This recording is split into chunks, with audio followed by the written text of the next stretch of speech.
हमको है अपनी जान से प्यारा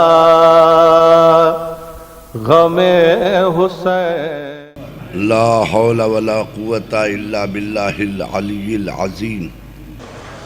औज़ु बिल्लाहि मिनश शैतानिर लईनिर रजीम। बिस्मिल्लाहिर रहमानिर रहीम।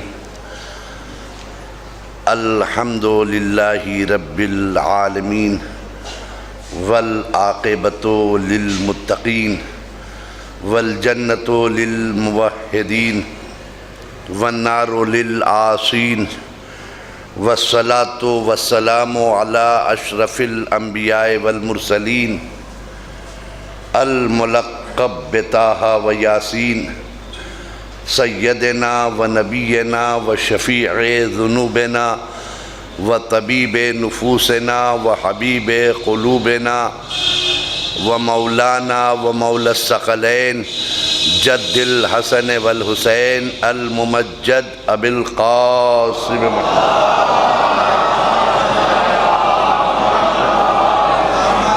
व आलिहि तय्यबीन अत्ताहिरीन अल मासूमीन अल मुंतजबीन व लअनतुल्लाहि अला अअदाइहिम व क़तलतिहिम व गासिब हुकूक़िहिम व मुनकिरी फ़ज़ाइलिहिम मिन लैलिना हाज़ा इला यौमिद्दीन। अम्मा बादु फ़क़द क़ाल अल्लाहु तबारक व तआला फ़ी किताबिहिल मुबीन व हुवा अस्दक़ुल क़ाइलीन व क़ौलुहुल हक़ व मिनन नासि मन यशरी नफ़्सहु इब्तिग़ाअ मर्ज़ातिल्लाहि वल्लाहु रऊफ़ुन बिल इबाद। सल्लल्लाहु बर मोहम्मद।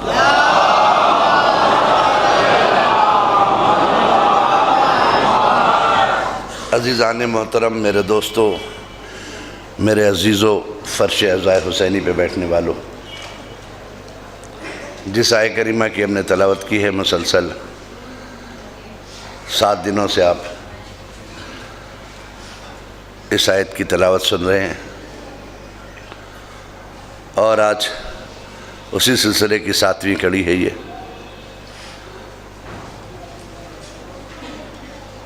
इब्तदा से मैंने ऐलान किया था कि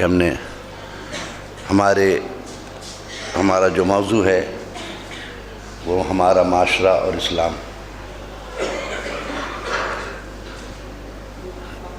कितनी इस्लाम को दखालत है हमारे माशरे पर, किस कदर इस्लाम हमारे माशरे पर हुकूमत कर रहा है, हम कितना इस्लामी हैं।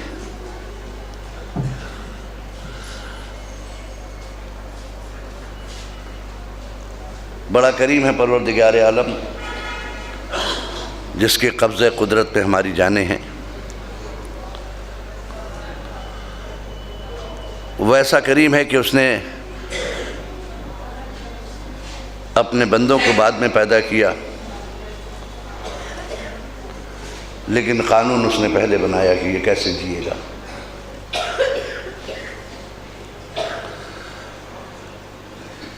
बड़ा करीम है वो, बंदों को बाद में दुनिया में भेजा, हादी पहले भेज दिया ताकि बंदा किसी लम्हे ये ना कहे कि मैं था और हादी न था, गुमराही थी और हिदायत नहीं।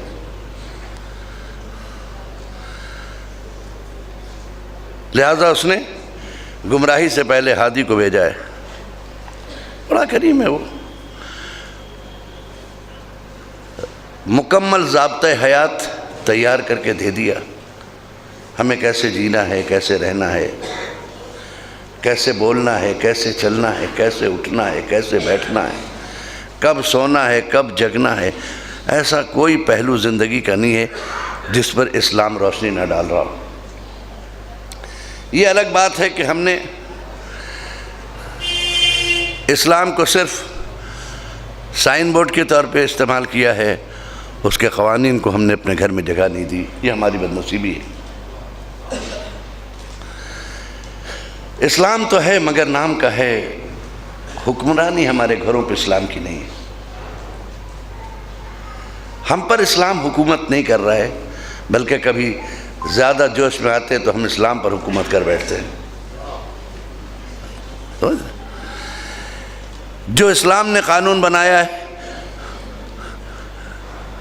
उसे हम तैयार नहीं है कि अपने घर में जगह दें, बल्कि हम ये चाहते हैं कि हम जो कानून बनाए उसे इस्लाम एक्सेप्ट कर ले। यहाँ तक कि हम इतने आगे बढ़ गए कि वो काम जो हुसैन हमसे चाहते हैं वो हमें पसंद नहीं है, हम जो कर रहे हैं वो हुसैन पसंद कर ले, ये कोशिश करते हैं।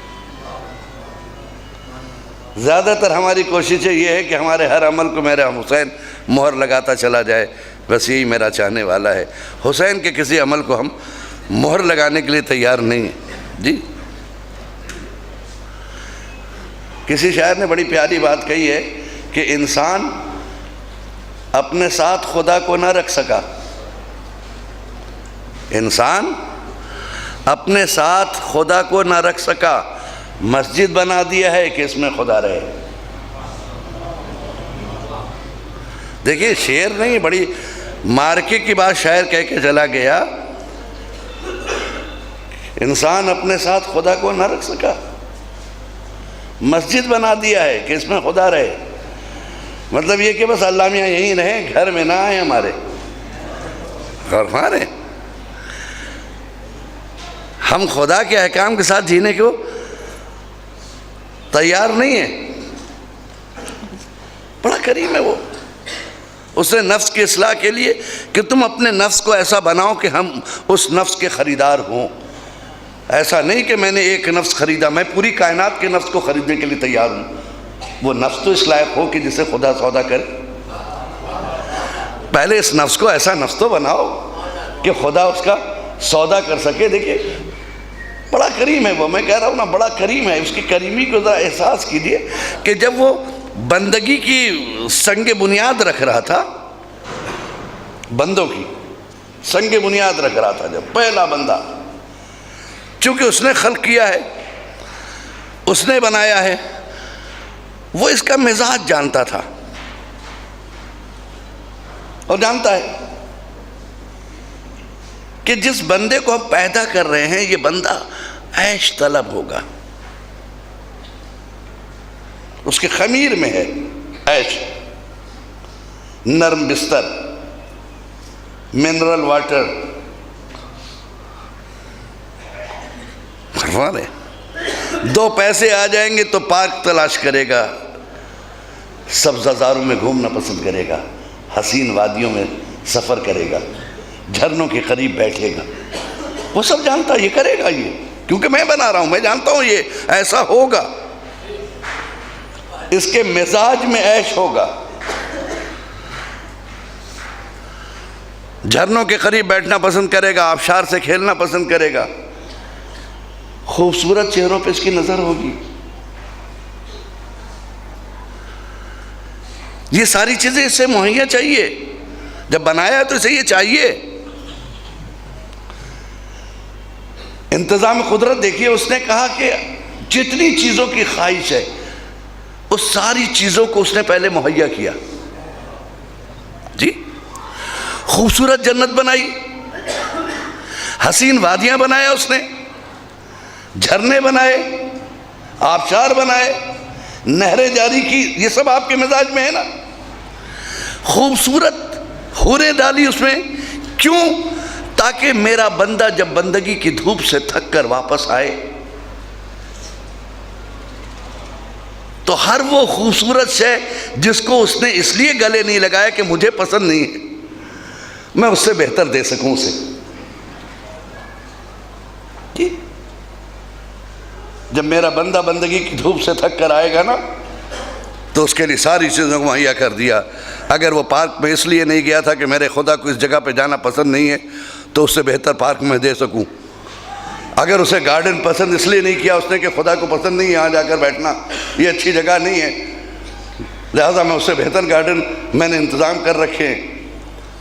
अगर किसी खूबसूरत चेहरे को इसलिए नहीं देखा कि मुझे पसंद नहीं है तो मैंने उससे खूबसूरत चेहरे तैयार करके रखे कि तुम आओ तो सही, तुम अमल की दुनिया से लौट कर तो आओ, देखो मैंने तुम्हारे सारे इंतजामात किए हैं, ये तुम्हें जजा के तौर पर, तुम जाओ सिर्फ सिर्फ इतना ख्याल रखना कि जो मुझे पसंद नहीं वो मन न करना, और अगर तुमने मेरी नाफरमानी की, इन्ना अज़ाबी लशदीद, तो मेरा अज़ाब भी बहुत सख्त है। सलावत पढ़े मोहम्मद वाले मोहम्मद पे।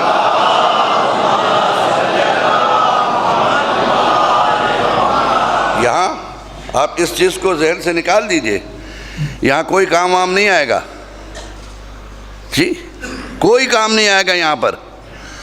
यहाँ अगर कोई काम आएगा तो खुद आपका किरदार काम आएगा, समझे? बदकिरदारी हम भर लें अपने अंदर में, कैरेक्टर लेस हो जाए, दीन से कोई मतलब नहीं, शरीयत से कोई मतलब नहीं, नमाजें क्या वो हम जानते नहीं हैं, और उसके बाद सिर्फ इसलिए कि हम इमाम हुसैन से जुड़े हुए हैं लिहाजा मेरा बेड़ा पार हो जाए, तो शायद जिसने भी आपको ये समझाया बहुत बड़ी भूल की है। इसको याद रखिएगा, कहीं भी इमाम हुसैन ने बदकिरदारों को और बदकारों की गारंटी नहीं ली है, समझ लीजिए आप, कहीं भी गारंटी नहीं ली इमाम हुसैन ने कि तुम जो चाहो करो और हम हैं ना, ऐसी कोई गारंटी नहीं ली है। गारंटी इस बात के लिए है कि तुम हमारे मकसद पे अमल करके आओ, हम तुम्हारे मकसद के मुताबिक क़यामत के दिन तुम्हें जन्नत दिलाएंगे। पहले तुम हमारे मकसद को तो पूरा करो, दुनिया में तुम वो करो जो हम चाहते थे, क़यामत में हम वो करेंगे जो तुम चाहते हो। तुम आओ तो जी, तुम दुनिया में सिर्फ, दुनिया की ज़िंदगी चंद दिनों की है, तुम इतने दिन के लिए मेरे हो जाओ। महशर की ज़िंदगी, क़यामत की ज़िंदगी, क़यामत के बाद की लाफानी ज़िंदगी है, तुम थोड़ी देर के लिए मेरे हो जाओ, हम लाफानी ज़िंदगी के लिए तुम्हारे हो जाएंगे। हमारा तुम होके तो देखो, हमारे यहाँ ये आलम है कि हम हदीसों का भी मिसयूज़ करते हैं, अपने नफ्स को संवारते नहीं हैं। हदीसों का भी मिसयूज़ हो रहा है मिंबरों से। जैसे एक हदीस है उसका बड़ा मिसयूज़ होता है, मन बका अलल हुसैन और अब का ओ तबा का वजबत लहुल जन्ना।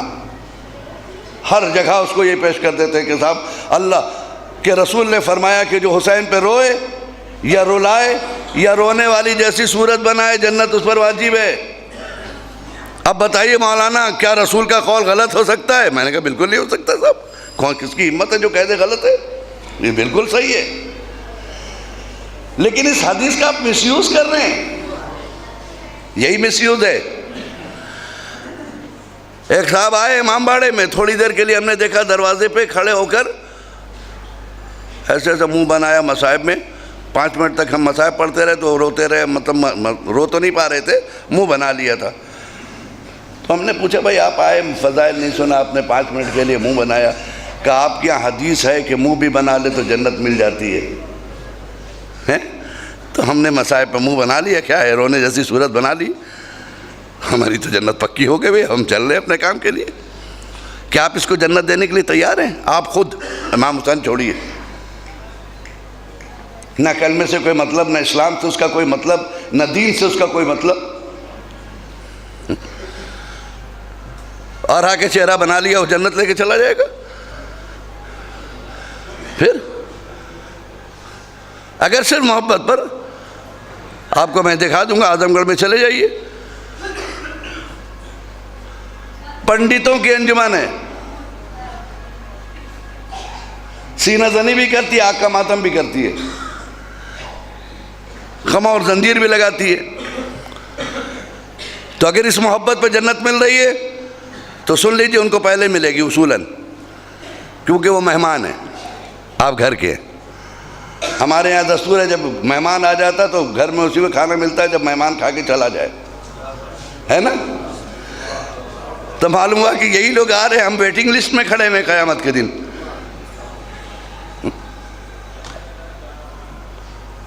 आप क्या कहेंगे साहब, ये क्या है? नहीं, इसमें कोई दो राय है नहीं, खुदा की कसम,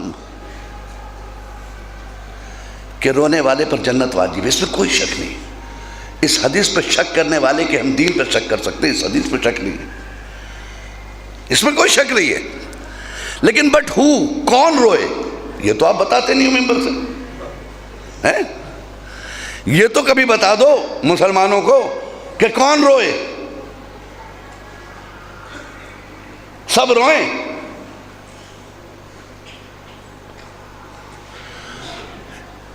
यजीदी भी रो दे वो भी जन्नती हो जाएंगे, नहीं ना? फिर कौन रोए? मैं एक मिसाल दे दूं। एक जगह मैं खुतबे में नमाज जुमा में मिसाल को ज़हन में रखिएगा, ऐलान कर रहा था कि इंसान की कैसी ज़िंदगी होनी चाहिए, किस तरह से कैसे जीना चाहिए और इज़्दिवाजी ज़िंदगी के लिए उसको क्या इक़दाम करना चाहिए। तो उसमें मैंने कहा कि इज़्दिवाजी ज़िंदगी में जब शादी के लिए जाए तो 3 बातों का ख्याल रखे कि जिससे शादी करने जा रहा है वो आला ख़ानदान की हो, ख़ानदान आला होगा तो किरदार आला होगा, पढ़ी लिखी हो, साहिब किरदार हो। मैंने कहा इन 3 बातों का ख्याल रखिए, आला ख़ानदान, पढ़ी लिखी, साहिब किरदार। एक साहब सुन रहे थे, 2 हफ्ते के बाद वो मस्जिद में नमाज जुमा के दरमियान एक लड़की को लेके आ गए। बहुत गौर से सुनिएगा इस मिसाल को, मैं उस हदीस के जवाब में कह रहा हूँ जिसका मिसयूज़ हो रहा है। वो लेके आ गए, कहने लगे हुजूर बहुत खूबसूरत लड़की लाया हूँ, आप कह रहे थे ना वो खूबसूरत हो, खूब सीरत हो, आला ख़ानदान, पढ़ी लिखी है। मैंने जी कहा था, कहा पढ़ा दीजिए, ने कहा बस ले आया हूँ। मैंने कहा भाई, कहने इससे अच्छा ख़ानदान किसी का इलाके में नहीं है, बहुत बड़े ख़ानदान से ताल्लुक़ रखती है, बड़ा बहादुर ख़ानदान इसका। अच्छा माशाअल्लाह। और हुजूर एक चीज़ और आपको बता दूँ, इसके किरदार का चर्चा पूरे महल्ले में है। मैंने कहा बहुत अच्छी बात है भाई, और ख़ूबसूरत भी है, पढ़ी लिखी भी है, वेल एजुकेटेड। तो मैंने कहा बैठ जाओ, मैंने कहा पढ़ देता हूँ। मैंने कहा बेटी तुम अपना नाम बताओ। उसने कहा रूपमती बिनते लखंदर प्रसाद। क्या? रूपमती बिनते लखंदर प्रसाद। मैंने क्या कहा, अरे भैया पहले मस्जिद से बाहर निकाल, पहले मस्जिद से आउट, ये अंदर कैसे आ गई? कहा हुजूर ये तीनों चीजें जो आपने कही थी वो इसमें हैं। तो मैंने कहा दिमाग खराब है, जब मैं ये कह रहा था तो गैर मुस्लिम में बात नहीं कर रहा था, मुसलमानों में, लिहाजा इस्लाम की शर्त मस्जिद में लगाने की जरूरत नहीं है। यानी मैंने ये सिफत दायरे इस्लाम में रहने के बाद लगाई थी, गौर फरमा के, दायरे इस्लाम में रहने के बाद मैंने ये शर्त लगाई थी, इससे हटके नहीं। आप समझ गए, जब रसूल ने कहा कि जो हुसैन पर रोए, ये दायरे इस्लाम में रहने के बाद कहा है, दायरे इस्लाम से खारिज होकर नहीं। सलवा पढ़े ना मोहम्मद वाले मोहम्मद पे।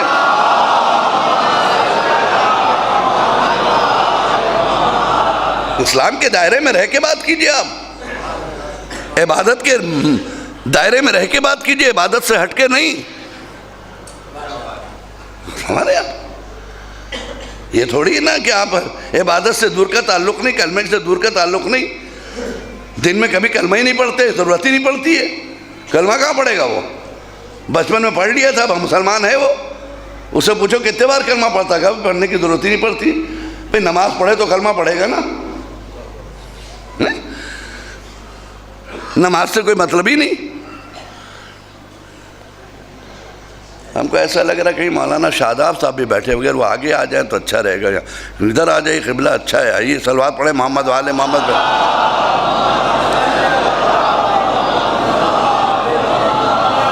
एक और सलवात पढ़े मोहम्मद वाले मोहम्मद पे।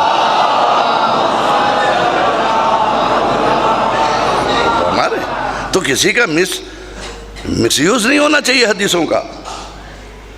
हदीसें परफेक्ट है अपनी जगह पर जो है। मौला ने फरमाया कि मैं उस वक्त तक जन्नत में, फातिमा ने कहा कि मैं जन्नत में नहीं जाऊंगी जब तक मेरे शिया नहीं जाएंगे। इस हदीस है, लेकिन बट हु इज शिया, ये तो तय करो, पहले शिया कौन है। ये तो तय करो कि हुई शिया, शिया कौन है? हदीस शिया पर है और आप सब पे लगा देते हैं ये भी शिया। पहले ये तो तय करो शिया कौन है। मौला से पूछा, मौला शिया की पहचान क्या? अव्वल वक्त नमाज पढ़ता है। मेरा शिया अव्वल वक्त नमाज पढ़ता है। अच्छा, पहचान मौला बताएंगे शियों की। और हमारे यहाँ शिया किसे कहते हैं? चाहे किसी मजहब का भी हो, अगर 4 दिन वो जुलूस में टहल गया ना हार लेके, तो एक दूसरे से कहेंगे शिया हो रहा है, शिया हो रहा है। हम भैया फूल चढ़ाने से शिया नहीं होता है।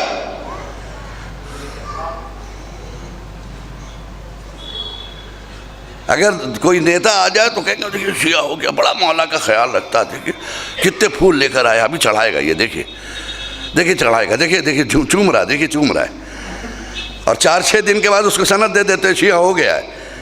अरे शियत को इतना मत गिराओ यार, खुदा के वास्ते इतना मत गिराओ शियों को। शिया बहुत बुलंद है। मौला से शिया पूछा गया तो कहा मेरी बची हुई मिट्टियों से बने हैं, और तुमने इतना गिराया कि अरे गैर सब हो गए शिया। इतना तो ना गिराओ कम से कम शियत को। मुहिब होना और है, शिया होना और है। सलवा पढ़े मोहम्मद वाले मोहम्मद पे।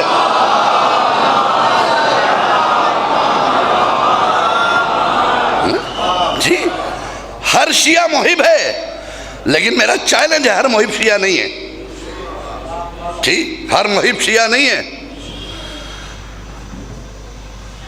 हर मुहिब शिया नहीं है, लेकिन हर शिया मुहिब है। शिया वो होता है जिसने किरदार आले मोहम्मद को अपने जगह दी है। शिया वो होता है कि जिसका घर दीनदार होता है। शिया वो होता है जिसके घर में मकसद हुसैन पलता है।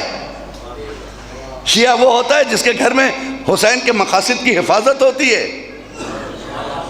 जी, वो शिया होता है जी। और मैं एक बात बता दूं, अगर मर्द मजहबी हो जाए, मर्द मजहबी हो जाए तो दीन घर की दहलीज तक आ जाता है। अगर मर्द मजहबी हो जाए तो दीन घर की दहलीज तक आ जाता है, और अगर औरत मजहबी हो जाए तो दीन नस्लों में चला जाता है। चलो आप पढ़े ना मोहम्मद वाले मोहम्मद पे।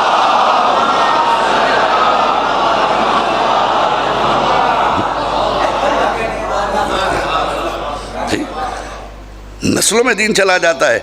अपने घर की औरतों को मजहबी बनाइए, अपनी बच्चियों को बनाइए, नस्लों में दीन जाएगा। ठीक, आप दीनदार हैं तो आपका दीन आपकी दहलीज पर है बस। अगर एक बेटी मजहबी हो गई तो फिर वह माँ बनती है, फिर वह नस्लों तक दीन को पहुंचाती है। ठीक, हमारा तो यार हम इतना मिसयूज करने लगे हैं, हर चीज का मिसयूज। इस्लाम ने किसी यूज को मना नहीं किया, मिसयूज को मना किया, याद रखिएगा। मैं अभी मौलाना से कह रहा था कि जो चीज इस्लाम के हराम है डायरेक्ट कह दिया हराम है, जो जायज है बता दिया जायज है। लेकिन जो उस दौर में जिसका वजूद नहीं था, मसलन मोबाइल, टेलीविजन, इंटरनेट, ये सब था उस जमाने में? नहीं था ना। ये तो आज की इजाद है। इसके बारे में शरीयत क्या कहती है? का इसका यूज गलत नहीं है, इसका मिसयूज गलत है। अपने घर में इंटरनेट लगाओ, नेट लगाना मना नहीं है, लेकिन उस नेट में जाके तुम फंस जाओ। वह इंटरनेट क्या है? नेट एक जाल है, जाल फैला हुआ जाल है। आप अंदर इंटर कीजिएगा, किसके बाद ये, इसके बाद वो, आप इंटर होते चले जाइएगा। जाओ जरूर, मगर फंसना नहीं, इस्लाम कहता है। अक्लमंद गोताखोर जब समंदर में जाता है तो मोती लेकर वापस चला आता, वहां रहता नहीं है। सलवा पढ़े मोहम्मद वाले मोहम्मद पे।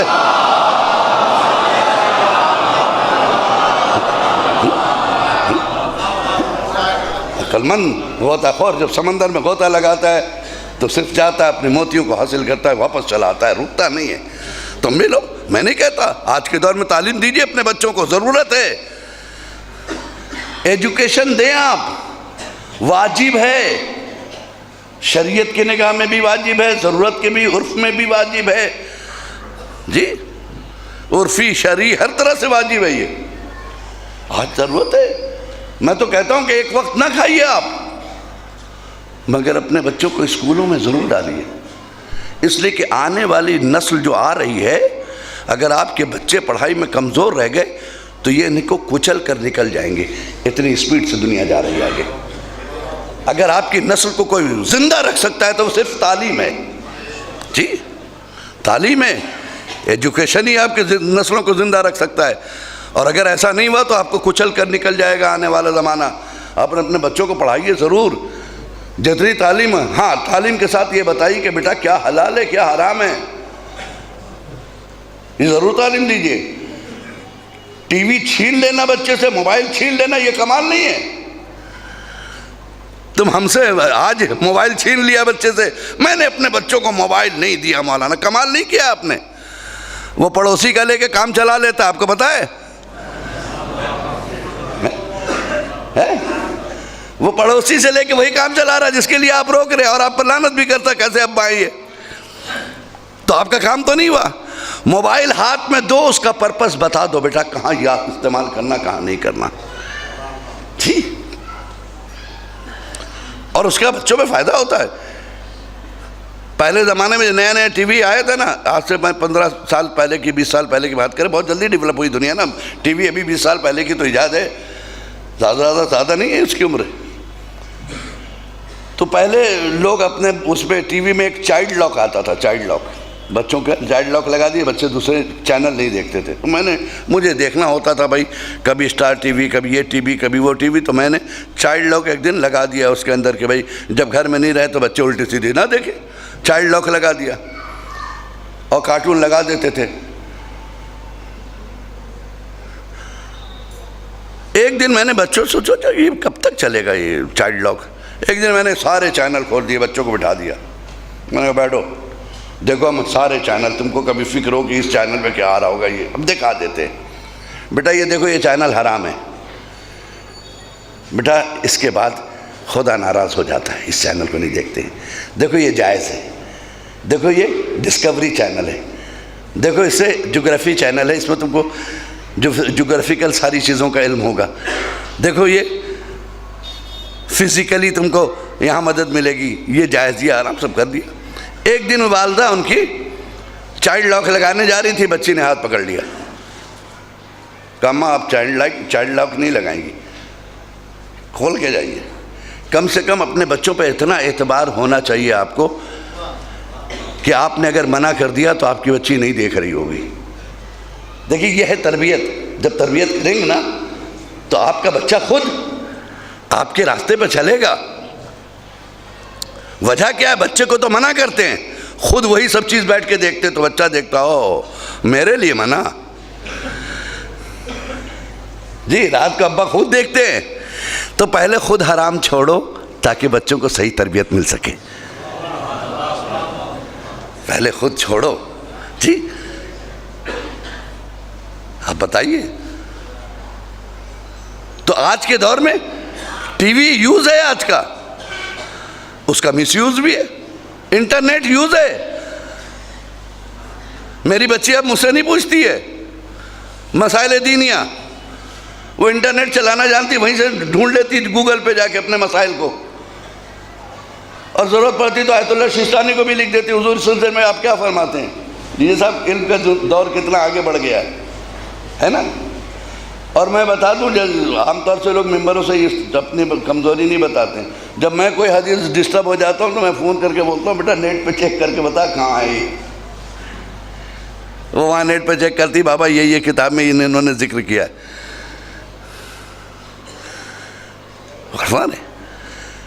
तो इस्लाम ने यूज़ मना नहीं किया है, कहा सिर्फ मिसयूज़ ना करो। अल्लाह ने जब इस्लाम भेजा उसने भी ऑडियंस दिया कि जब तुम्हारी समझ में ना आ जाए तो ऑडियंस को रुजू करना। इस्लाम के सबसे बड़े ऑडियंस का नाम है गदीर। इस्लाम के सबसे बड़े ऑडियंस का नाम है गदीर। जब मैं गदीर में जाके पूछा कि मैं क्या करूं, तो देखा वक्त का रसूल अपने हाथों में उठाकर आवाज दे रहा था, मन कुंतो मौला हो फहाजा अली मौला। सलवा पढ़े मोहम्मद वाले मोहम्मद।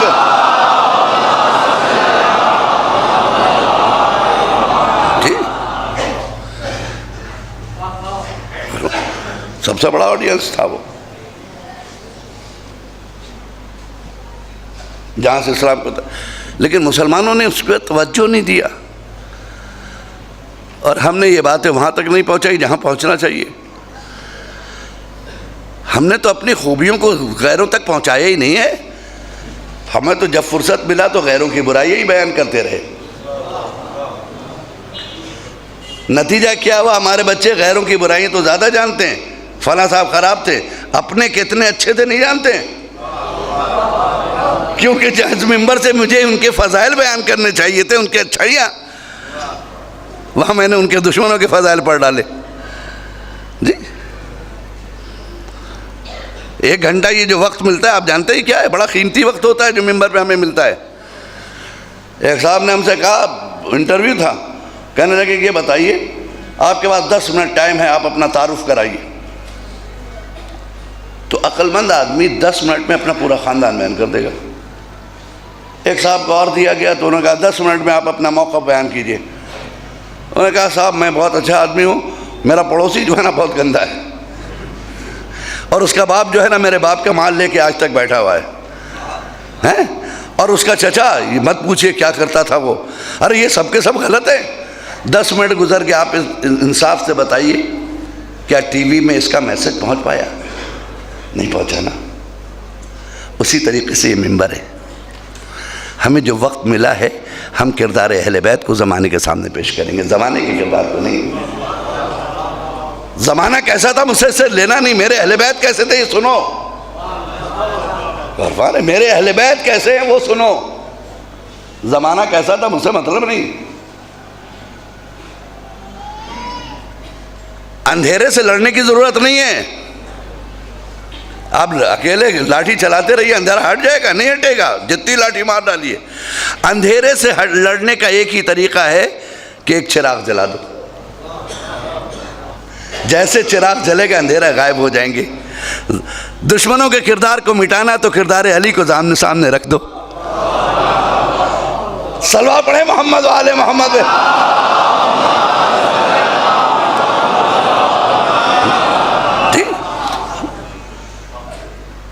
हमने तरबियत है, हमें अपने किरदार को आगे बढ़ाना होगा। हमें वो माहौल बनाना है जो फातिमा हमसे चाहती हैं। हमें ज़माने को बच्चियां देनी हैं जो कनीज़ान सईदा कहलाएं। हमें वो बच्चियां देनी है ज़माने को, और हमारे घर से अगर नहीं जाएंगी तो फिर किस घर से आएंगे वो कनीज़ें? सबसे ज़्यादा हक है आपके घर से निकलेंगे वो कनीज़ें।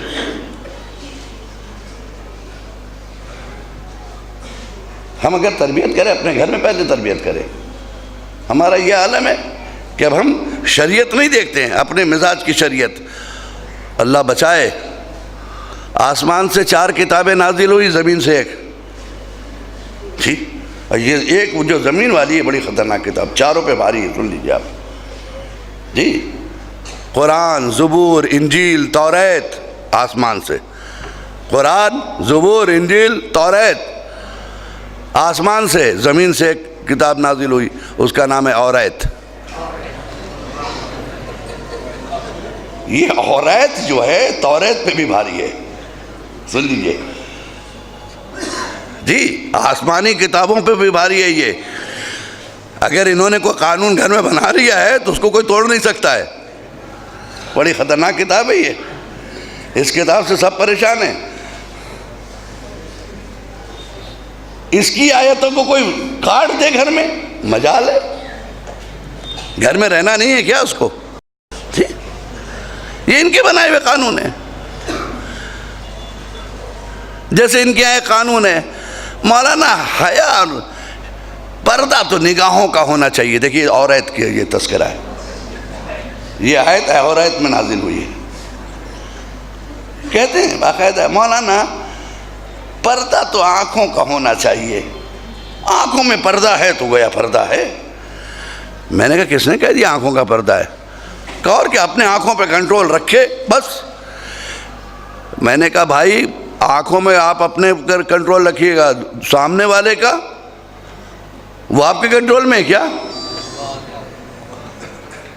ये तो आप अपने आँखों में कंट्रोल रखी हुई हैं। इस्लाम को आप पर भरोसा नहीं है क्या?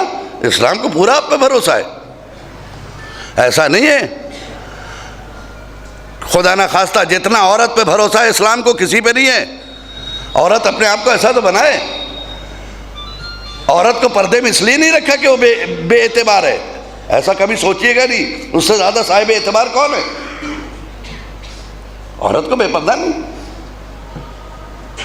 सिर्फ उसको पर्दे में डाला है इसलिए नहीं कि उसकी निगाहें जो है वो गलत है। उसकी निगाह गलत नहीं, उसकी निगाह तो आज भी नहीं छुपी है, वो तो पर्दे से भी देखती है।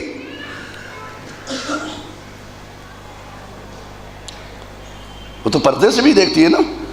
आप देखा ना देखे वो आपको देख रही है। तो इसका मतलब है कि उसकी निगाहों पे पर्दा नहीं रखा इस्लाम ने, पर्दा आपकी निगाहों में डाला है ना।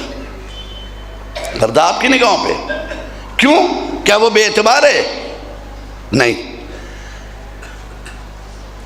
मैं मिसाल दे दूं, मैं एक बैंक में गया, एक चेक पे साइन करना था। मैंने कहा भैया पेन देना ज़रा काउंटर में। उसने ये लटक रहा, देखा एक पेन लटक रहा था काउंटर पे। मैंने साइन किया तो खींच के देखा उसके पीछे रस्सी बंधी हुई थी, छोटी सी डोर। मैंने झांक के कहा, मैंने कहा भाई किस गुनाह की सज़ा इस गरीब को दे रखा है तुमने? कहा क्यों? कहा ये क्या नाफरमान है, इसे बांध के रखा है तुमने। कह रहे नहीं नाफरमान कहाँ है वो, उसको जहाँ रख दीजिए वहाँ रहेगा।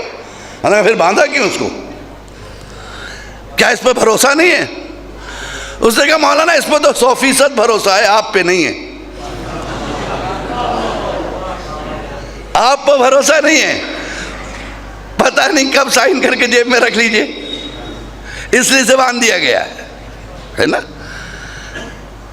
आगे बढ़ा मैं, एक पान की दुकान में मैंने सिगरेट मांगी, दिया, उसने कहा लाइटर दो, देखा लाइटर भी लटक रहा है। अरे भाई इसने क्या किया है?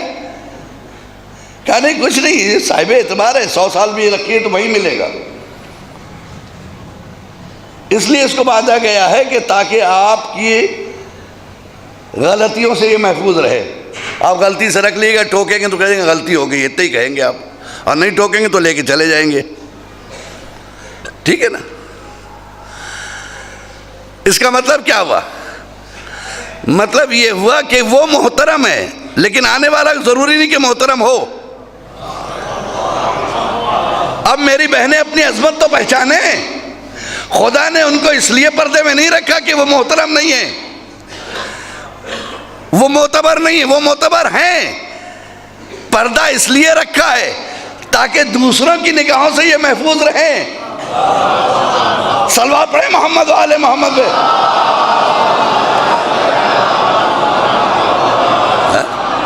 ठीक, मर्दों की निगाहों से बचाया है। पर्दा का मतलब क्या होता है? पर्दा का मतलब जिस्म छुपाना, ऐसा नहीं नकाब पहनना।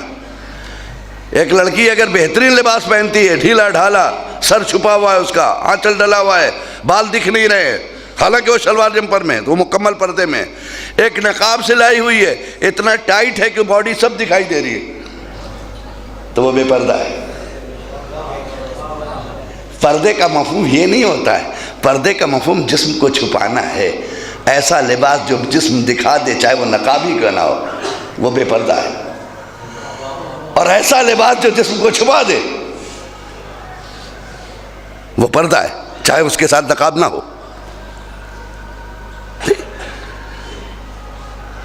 नकाब के माने क्या है? हम अपने घरों में थे, इस चीज़ को राइज करें। माशाअल्लाह से हमारे ख़ानदान में, हमारे यहाँ मोमिनी में ज़्यादातर ख़वातीन बापर्दा हैं, लेकिन पर्दे को फैशन बनाती जा रही हैं और उनके पर्दे अब टाइट होते जा रहे हैं, जो इस्लाम को पसंद नहीं है। ऐसा लिबास ना पहने मेरी बहनें, मेरी बेटियाँ। जिससे जहरा को नागवार गुजरे। जी, ऐसा नहीं कि इस्लाम ने कहा कि एक औरत बाजार में नहीं जा सकती, एक औरत मजलिस में नहीं जा सकती, एक औरत प्रोग्राम में नहीं जा सकती, एक औरत कॉन्फ्रेंस अटेंड नहीं कर सकती। सब कर सकती है। पायलट बन सकती है, डॉक्टर बन सकती है, इंजीनियर बन सकती है, साइंसदान बन सकती है, हवाई जहाज उड़ा सकती है। औरत को कहीं इस्लाम ने मना नहीं किया है। पर्दा के माने क्या है? आज तक हम पर्दे के माने समझे? इस्लाम ने पर्दा क्यों दिया? इसलिए कि घर में रहे, चार दीवारी में नहीं। अगर चार दीवारी में रखना होता तो पर्दे की जरूरत ही नहीं है। चार दीवारी में रखना होता तो पर्दे की जरूरत ही नहीं है। पर्दा इसीलिए दिया कि चार दीवारी से बाहर आए। सलवा पढ़े मोहम्मद वाले मोहम्मद पे।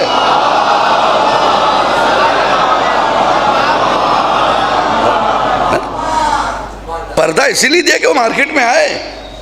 पर्दा इसलिए दिया कि उसका अगर सुबह उसका शौहर मजदूरी के लिए गया और रात को 8 बजे 7 बजे लौट कर आएगा, इस बीच में वो अपने बच्चे की तरबियत कैसे करेगी, उसको मदरसों तक कैसे पहुंचाएगी? नकाब लो और जाओ। पर्दा बाहर लाने के लिए रखा गया है, अंदर जाने के लिए नहीं है। अंदर तो पर्दा है ही उसका। अगर अंदर रखना होता तो पर्दा नहीं, खाली इतना कहते थे घर से बाहर ना निकले। इजाजत नहीं है। अब मुझे बड़ी खुशी होती है जब मैं साहिबान इल्म के दरमियान गुफ्तगू करता हूँ, क्योंकि मैं आपके चेहरों में वो अंदाज देख रहा हूँ कि आप मेरी बातों का अप्रिशिएट कर रहे हैं। शोर और हंगामे का नाम मजलिस नहीं है, सुकून से सुनकर जहन में बिठा लेने का नाम मजलिस है। जो बारिश आहिस्ते आहिस्ते होती है ना, वो जम जाती है, जो तेज होती है वो बह जाती है। जी, मैं चाहूँ तो अभी चीख चीख के ये वो सब ठोक ठाक के भी, हाथ पैर पटक के भी पढ़ सकता हूँ, लेकिन वो आपके काम की नहीं होगी। हमें तो वो मैसेज देना जो अहले बैत चाहते हैं, हमें तो वो पैगाम देना है। जी, मैंने अपनी वालदा से बचपन में पूछा था, अम्मा ये बताइए, सारे घर जो है बेपर्दा है, अल्लाह मियाँ के घर को नकाब क्यों पहनाया जाता है? एक ही घर है जिसको कवर्ड किया जाता है, कोई और है घर नहीं ना। उन्होंने कहा नहीं बेटा, ये अल्लाह का घर है, मोहतरम है, इसलिए इसको काबे को पर्दे में रखा है। अच्छा अच्छा। अम्मा सारी किताबें तो लाइब्रेरी में ऐसे पड़ी हुई है, आपने कुरान को लपेट के जुज़दान में रखा है। ये भी तो किताब है, इसका नाम भी किताब है। अम्मा हमने सुना ज़ालिकल किताब, ये किताब है। सब किताब बेपर्दा, ये पर्दे में। कहा बेटा ये किताब मोहतरम है ना, ये किताब मोहतरम है बेटा, इसलिए इसको रखा गया। मैंने कहा सारे इमाम बाहर थे, एक इमाम पर्दे में। एक सलवार पढ़ देना मोहम्मद वाले मोहम्मद पे।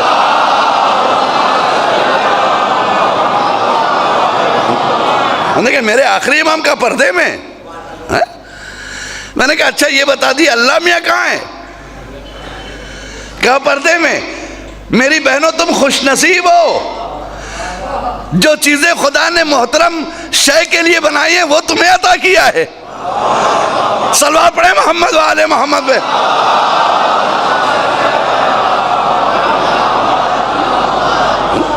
खुशनसीब हो, जिस चीज को खुदा ने खुद के लिए पसंद किया वो तुम्हें दिया है, जो अपने घर के लिए पसंद किया वो तुम्हें दिया है।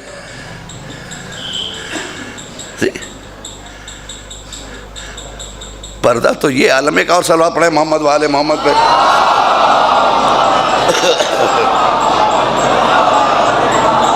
पर्दे का तो यह है कि अपने घर को अगर संवारना है तो पहले घर को पर्दे में रखिए। हर कीमती चीज़ पर्दे में रहती है, याद रखिएगा।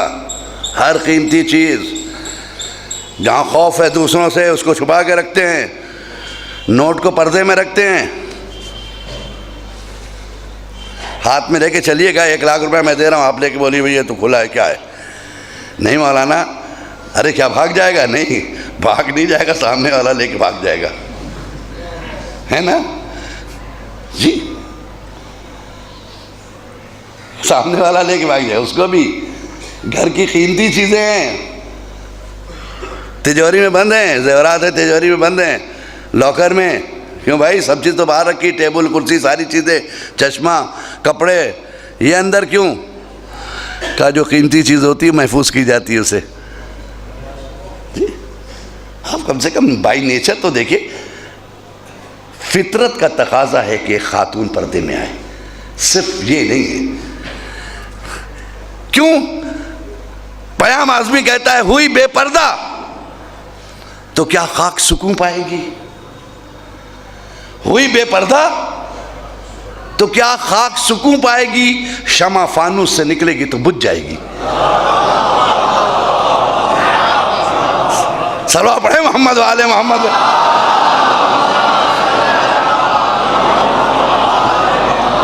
हुई बेपर्दा तो क्या खाक सुकून पाएगी? शमा फानूस से निकलेगी तो बुझ जाएगी। जी, पर्दा उसका फानूस है, पर्दा उसका फानूस है जिसमें वो मज़े से जलती है, शान से जलती है, दुनिया को रोशनी देती है। जी, हम तो कहते हैं कि कम से कम बेपर्दा मेरी जो बेटियां हैं, वो मसाइब जब पढ़ा जाता है तो 2-3 पे तो रोने का उन्हें हक नहीं। एक जनाब ज़ैनब पे नहीं रो सकती, एक जनाब सकीना पे नहीं रो सकती, औरतों पे तो नहीं रो सकती, हो शाम पे नहीं रो सकती। क्यों रोएगी भाई? क्यों आप रो रहे हैं?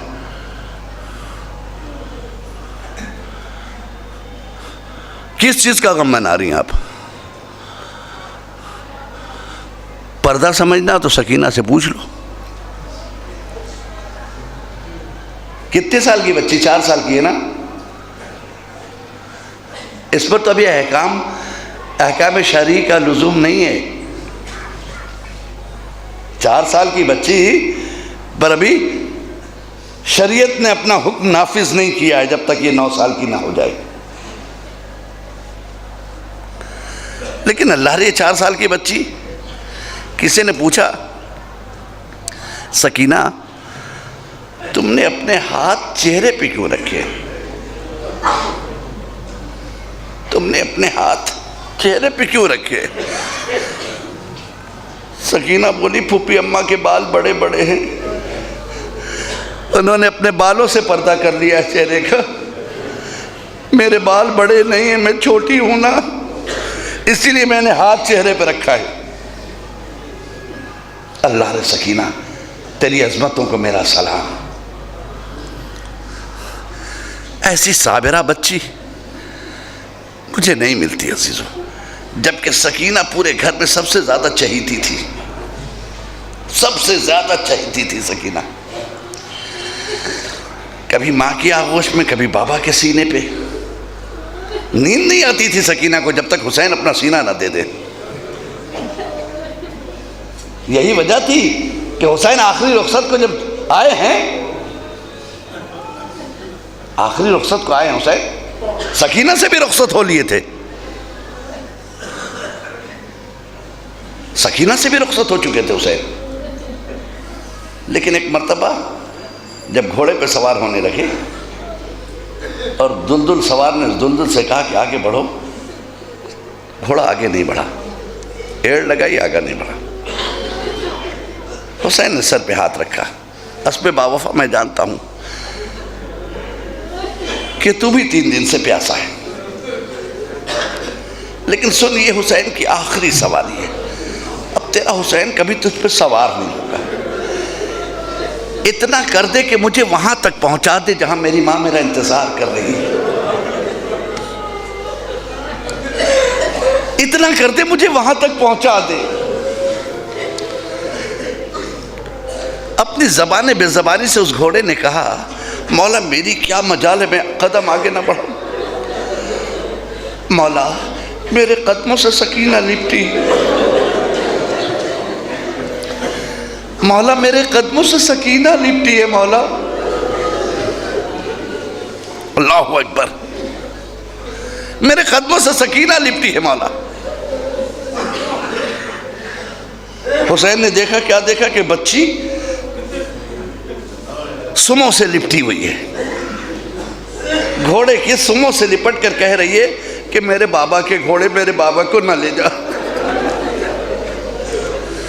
ए मेरे बाबा के घोड़े मेरे बाबा को ना ले जा, सकीना यतीम हो जाएगी,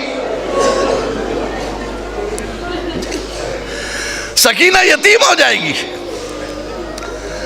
हुसैन उतरे, सर पे हाथ रखा, कहा बेटी मैंने तुमसे खुदा हाफिजी कर ली थी ना, मैंने कहा था ना बेटी आज से तुम माँ के पास सोओगी। सकीना का जुमला सुनेंगे, सकीना क्या कहती, बाबा मैं छोटी जरूर हूं लेकिन इतना तो मैं जानती हूं ना कि मैं सुबह आशूर से देख रही हूं कि जो मैदान करबला को जाता वो वापस नहीं आता है।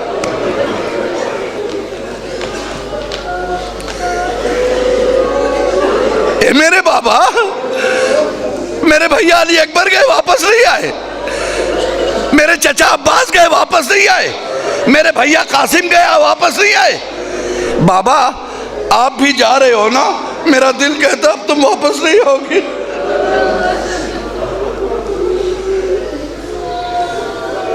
बाबा आखिरी बार सकीना को कलेजे से लगा दो बाबा।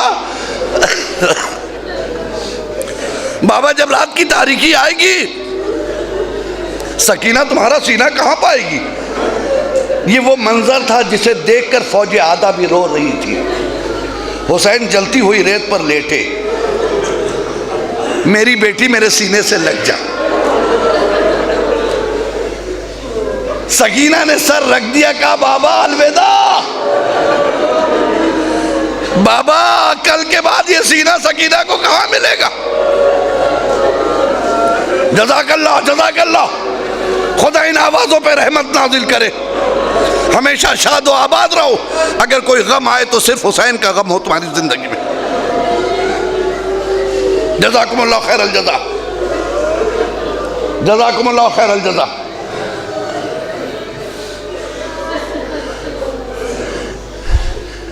बड़ी मजलूमा बच्ची है ये, लेकिन अहले हरम के यहाँ पली हुई बच्ची है ना, एहसास रखती है। तारीख ने लिखा कि जब हुसैन शहीद हो गए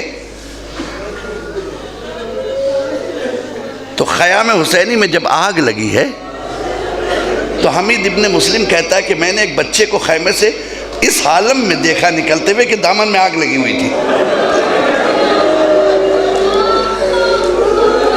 कभी वो मेहमाने की तरफ जाता, कभी मैसरे की तरफ जाता है। कहा मुझे तरस आ गया, मैंने कहा इस बच्ची की आग तो बुझा दे। वो कहता मैं आगे बढ़ा, मैंने चाहा आग बुझाएं, वो बच्ची पीछे हट गई। हाथ न लगाना, हम अहले हरम हैं, हमें ना महरम हाथ नहीं लगा सकते। वो कहता मैंने हाथों को जोड़ा, बीबी मैं आग बुझाना चाहता हूं। ये कह के जब मैंने आग बुझाई तो बच्ची समझ गई कि ये हमदर्द है। वो बच्ची मुझसे पूछती है इतनी हमदर्दी कर दिया है, एक हमदर्दी और करोगे? कहा क्या? कहा ये बताओ नजफ को कौन सा रास्ता जाता है?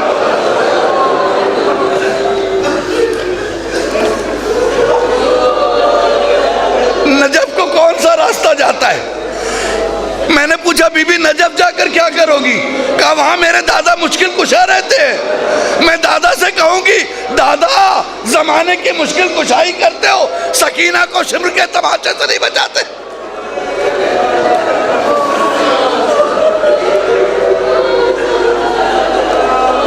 जज़ाकल्लाह जज़ाकल्लाह। दिल खोल कर रोइए, न जाने अगले साल कौन जिंदा रहे ना रहे, कोई कमी ना रहे।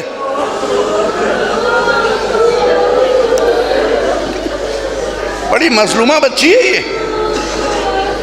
एक एक लम्हे में आप अगर देखें इस बच्ची पे कैसी रात आई है, कैसा दिन गुजरा है, कैसे लम्हात गुजरे हैं।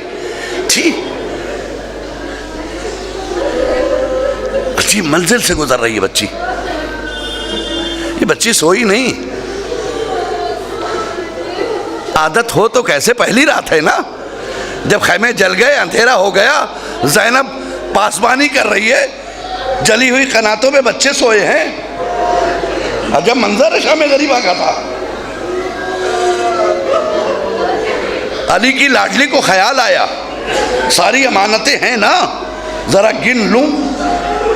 गिनते गिनते देखा कि एक बच्ची कम है। गौर से देखा तो देखा सकीना नहीं है। ज़ैनब बेचैन हो गई, ज़ैनब बेचैन हो गई। मेरी बेटी सकीना तू कहाँ है? ए मेरे भाई की अमानत सकीना। ऐसा ना हो कि मेरा भैया पूछे इतनी जल्दी मेरी बच्ची खो गई। उसी रात में, उसी अंधेरी रात में, अंधेरा भी कैसा, चांद में गहल लगा हुआ है, घटा टोप अंधेरा, हाथ को हाथ नहीं दिखाई देते।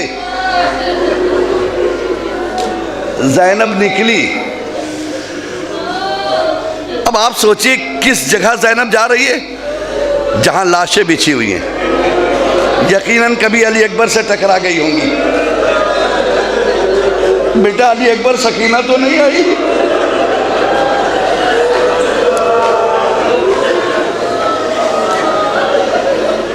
अल्लाहु अकबर। एक एक लाश से ज़ैनब टकरा रही होगी, पूछ रही होगी बेटा। ख्याल आया चचा की बड़ी चहीती थी, प्यासी भी थी, शायद फुरात के करीब चली गई हो। इस अंधेरे में फुरात की तरफ ज़ैनब बढ़ रही है। क्या देखा? एक सवार है जो वहां से निकल कर आया, जो फुरात से आ रहा है, ऊंट पर बैठा है। ज़ैनब उस सवार से बोली, जुमला सुनो बहुत रोगे, ये बताओ तुमने वहां किसी बच्ची को फुरात के करीब तो नहीं देखा? उसने कहा बीबी मैंने किसी बच्ची को नहीं देखा, लेकिन एक बात बताओ बीबी। क्या क्या है? कहा मेरा ऊंट बहुत प्यासा था, मैं पानी पिलाने लाया था फुरात पे। मैं बाहर से आ रहा हूं, इधर से मेरी गुजर हो रही है, बहुत प्यासा था, मैं फुरात पे ले गया इसे पानी पिलाने के लिए। जैसे इसने पानी की तरफ मुंह बढ़ाया, बीबी उस नशेब से एक बच्ची की रोने की आवाज आई। फिर मेरे ऊंट ने पानी नहीं पिया।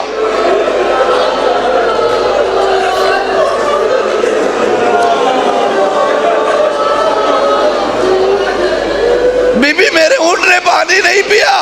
पता नहीं कैसी दर्दनाक आवाज थी, कैसी चीख थी बच्ची की। अल्लाह रे सकीना, अल्लाह रे सकीना। ज़ैनब आवाज देती हुई उस नशेब की तरफ गई, सकीना कहाँ हो? जैसे ही कहा सकीना कहाँ हो, एक लाश के गुले बुरीदा से आवाज आई, आहिस्ता ज़ैनब, अभी अभी सकीना सोई।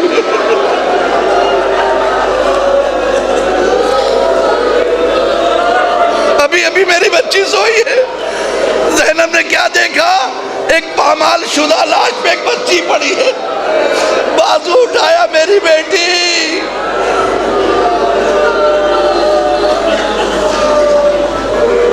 बेटी चल, मेरी बेटी चल। सर उठाया, सकीना को लिया, कहा बेटी। सकीना कहने नहीं बाबा, फूफी अम्मा मुझे यहाँ से ना ले जाइए, मेरा बाबा है, मेरा बाबा है फूफी अम्मा, मुझे बाबा से जुदा न कीजिए। ज़ैनब कहती बेटी एक बात बता, लाश दो तरह से पहचानी जाती है, या उसका सर हो तो देख के पहचाने, या कपड़े से पहचानी जाती है। तुम्हारे बाबा की लाश पामाल हो चुकी है, तुमने कैसे पहचाना? कहा फूफी अम्मा जब रात आई ना, मुझे नींद नहीं आई, मैं मख्तल में चली आई, हर जगह आवाज देती थी, ए बाबा कहाँ हो, बाबा कहाँ हो? ए फूफी अम्मा, इस मैयत से आवाज आई, एलैया एलैया या बोनैया, ए बेटी मेरे पास आ, तेरा बाबा यहाँ। ए फूफी अम्मा, मैं अपने बाबा से लिपट गई। सयालमुल लज़ीना ज़लमू।